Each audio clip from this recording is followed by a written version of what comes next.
Assalamualaikum warahmatullahi wabarakatuh. Selamat pagi semuanya. Bagaimana kabar kalian hari ini? Semoga kalian dalam keadaan sehat dan selalu semangat. Oke, untuk mengawali kegiatan pembelajaran pada pagi hari ini, silahkan absensi terlebih dahulu di halaman beranda e-learning madrasah. Setelah kalian bergabung ataupun absen, maka pada kesempatan kali ini kita akan belajar mengenai apa itu ilmu mawaris. Banyak di kalangan masyarakat, khususnya kaum muslimin, yang tidak paham mengenai apa itu ilmu mawaris. Maka dari itu, tujuan pembelajaran pada kali ini yaitu kita akan belajar mengenai pengertian mawaris, kemudian dasar hukum mawaris, syarat dan rukun mawaris, serta sebab-sebab mawaris. Untuk lebih jelasnya, silahkan perhatikan dan simak slide berikut ini. Pada kesempatan kali ini, kita akan belajar mengenai apa itu ilmu mawaris. Mawaris dari segi bahasa berasal dari kata warosa yuwarisu warisun, yang memiliki arti berpindahnya harta atau harta yang diwariskan. Sedangkan menurut istilah, muwaris adalah berpindahnya harta atau materi yang dimiliki oleh si pewaris atau al-muwaris kepada al-waris atau ahli waris setelah si pewaris meninggal dunia.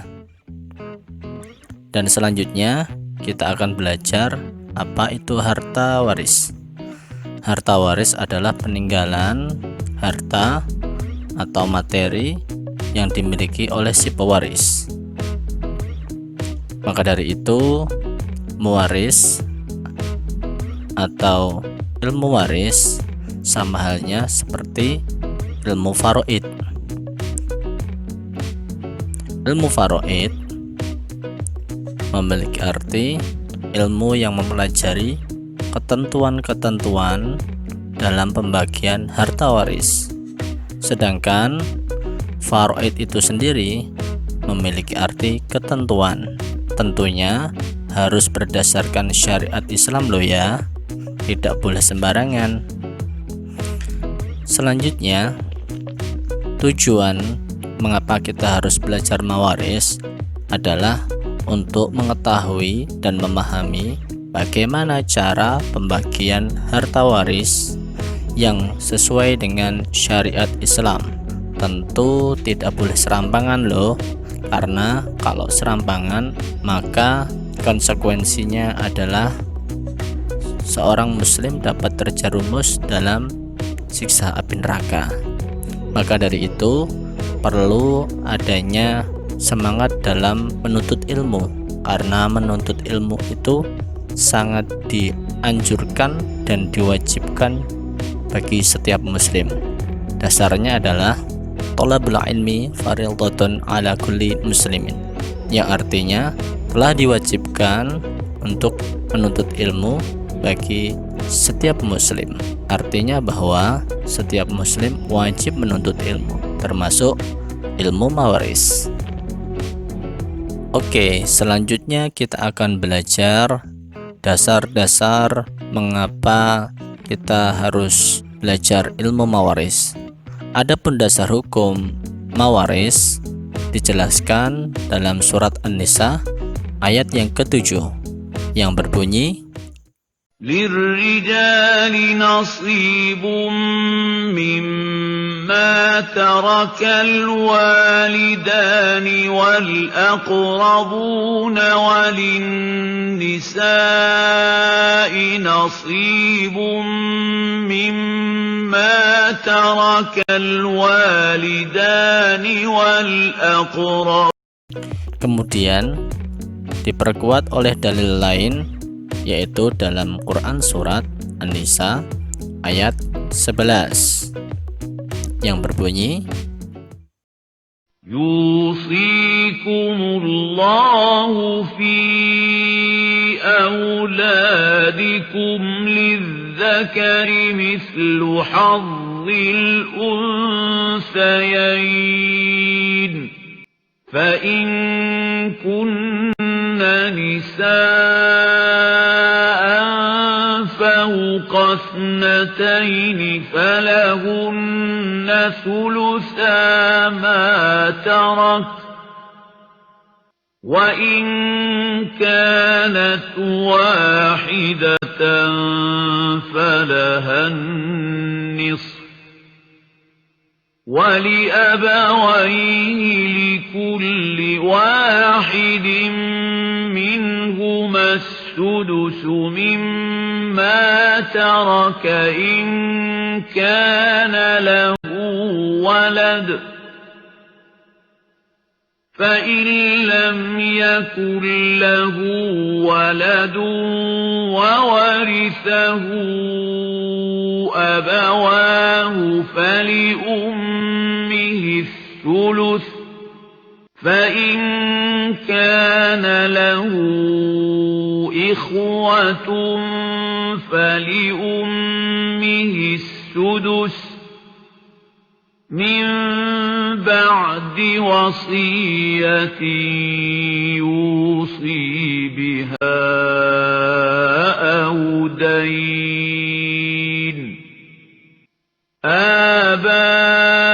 آباؤكم وأبناؤكم لا تدرون أيهم أقرب لكم نفعا فريضة من الله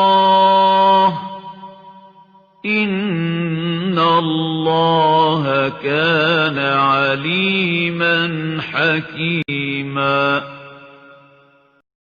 Berdasarkan ayat di atas, yaitu Quran Surat An-Nisa ayat 11, menyebutkan bahwasanya seorang laki-laki sama halnya dua orang perempuan. Jika si pewaris memiliki lebih dari dua anak perempuan, maka mereka berhak mendapatkan 2/3 dari harta yang ditinggalkan.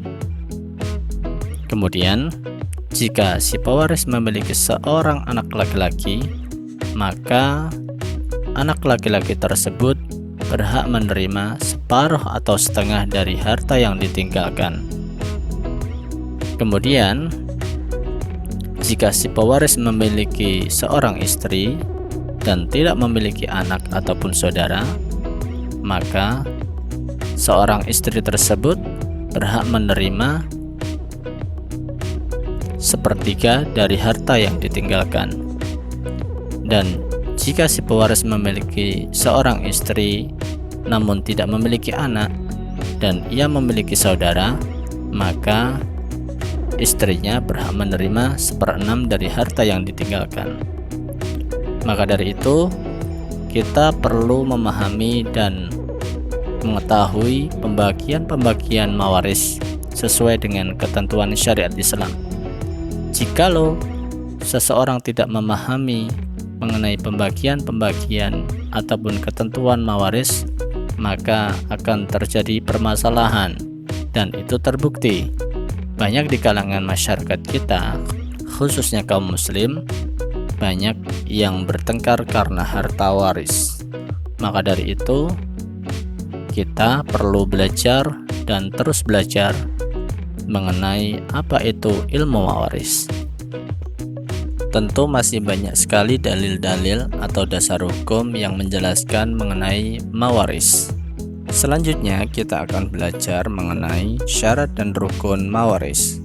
Syarat dan rukun mawaris terbagi menjadi 3, diantaranya al-muwaris, kemudian al-waris, dan yang ketiga adalah dirkah. Kita akan pelajari satu persatu apa itu al-muwaris, kemudian al-waris, dan dirkah. Al-muwaris memiliki arti orang yang memiliki harta waris yang telah dinyatakan meninggal oleh pihak medis. Kemudian selanjutnya adalah al-waris. Al-waris memiliki arti orang yang berhak menerima harta waris, baik itu dari segi keturunan atau nasab, kemudian dari ikatan pernikahan, dan juga dari wala. Bahkan seorang bayi pun sudah berhak menerima harta waris jikalau si bayi tersebut memiliki dan termasuk bagian dari ketentuan dari al-waris. Maka dari itu perlu jika seseorang mendapatkan harta waris harus memenuhi syarat-syarat yang telah ditentukan. Kemudian yang ketiga adalah tirkah. Tirkah adalah harta waris yang berpindah ke ahli waris. Maksudnya, jikalau harta waris itu diberikan kepada ahli waris, maka harta waris tersebut harus digunakan untuk mengurus jenazahnya, kemudian melunasi hutang-hutangnya, dan baru bisa diberikan kepada ahli waris yang berhak menerimanya. Setelah kita belajar apa itu mawaris, kemudian tujuan mawaris dan dasar-dasar hukum mawaris serta syarat dan rukun mawaris, maka di sini kita akan belajar tentang sebab-sebab memperoleh mawaris. Adapun sebab-sebab agar seseorang memperoleh harta waris atau memperoleh warisan, maka harus memenuhi sebab-sebab tersebut. Yang pertama adalah dia harus satu garis keturunan atau satu nasab. Maksudnya adalah jika seorang ayah kemudian dia memiliki anak, maka anak tersebut berhak menerima harta waris. Namun jika seorang pewaris tersebut tidak memiliki keturunan, maka yang berhak menerima adalah istrinya atau saudara-saudara dari si pewaris. Kemudian yang selanjutnya adalah adanya ikatan pernikahan. Tentu orang yang mendapatkan harta waris dia harus memiliki ikatan. Salah satunya adalah ikatan pernikahan.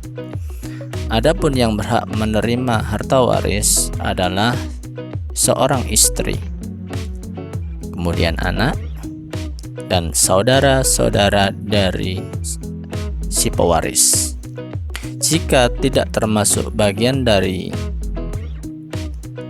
nasab ataupun ikatan pernikahan, tentu dia tidak berhak menerima harta waris karena tidak termasuk bagian dari syarat dan ketentuan ataupun rukun mawaris. Kemudian yang ketiga adalah al-wala. Al-wala adalah orang yang membebaskan ataupun memerdekakan budak, dan kemudian budak itu menjadi seorang yang kaya, dan setelah si budak tersebut meninggal dunia, maka yang berhak menerima harta waris adalah orang yang berjasa memerdekakan atau membebaskan budak tersebut. Maka dari itu disebut al-wala. Jadi sebab-sebab memperoleh mawaris ataupun harta waris terbagi menjadi 3. Jadi kesimpulannya adalah kita sebagai seorang muslim harus memahami apa itu ilmu mawaris, kemudian dasar hukumnya, syarat dan rukunnya, serta sebab-sebab memperoleh harta waris. Jikalau kita tidak memahami mengenai ilmu mawaris, maka akan terjadi permasalahan yang berkepanjangan, dan bahkan antar keluarga akan menjadi cekcok karena harta warisan. Thank you for all and jazakumullahu khairan katsira atas perhatian dan kerjasamanya. Semoga video ini dapat bermanfaat bagi kalian dan dapat kita terapkan dalam kehidupan sehari-hari. Jangan lupa selalu cuci tangan, gunakan masker sebelum bepergian, jaga kebersihan, dan keep spirit of life. Cukup sekian, bye-bye. Assalamualaikum warahmatullahi wabarakatuh.